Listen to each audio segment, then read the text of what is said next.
Il-kandidat tal-Partit Nazzjonalista Stefano Malija baqa' ma pubblikax dettalji dwar kuntratti li ħadet il-kumpanija Europa Research and Consultancy Services. Dan anke jekk kważi ġimilu ddikjara fuq it-televiżjoni li ma kellux problema jagħmel dan. Minkejja li għamel din id-dikjarazzjoni fl-istess programm naqas milli jagħti dettalji ġodda. Fil-fatt meta mistoqsi dwar dan għal darba tnejn, Malija der skomdu ħafna. Hemm aktar kontratti, tista' tgħidilna hekk hemm xi aktar kontratti? Jekk tiżu tagħmlu għamlu mistoqsija, mhux tagħmlu mistoqsijiet parlamentari. Il-kap tal-Oppożizzjoni ma weġibx. Ħa nagħmel din il-mistoqsija lilek. Hemm aktar kontratti? Issa saqsi l-kap tal-Oppożizzjoni. X'jiġifieri? Mhux lilu qed tgħidu. Le, okej, qed insaqsi lilek, hemm aktar kontratti? Jiena ħanieqaf għax in-nies ngħidlek ma jinteressahomx il-li. Kien biss wara li baqa' jkun mafuż dwar dan li Malija qalli fuq dak li kien involut, huwa kien lest jippubblika kull dettall. Nippubblikaw kollox, mhux problema. Nippubblikaw diffikultà. Iżda sal-lum baqa' ma pubblika xejn.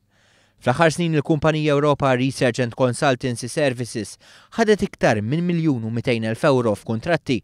Ħafna minn dawn kienu kuntratti b'direct order. Ġimgħat ilu saret sfida mill-Partit Laburista biex il-kap tal-Oppożizzjoni jiddikjara kemm kumpaniji li kellu sehem fihom hu ħadu iktar f'kuntratti. Sal-lum din l-isfida baqgħet ma ntlaqatx.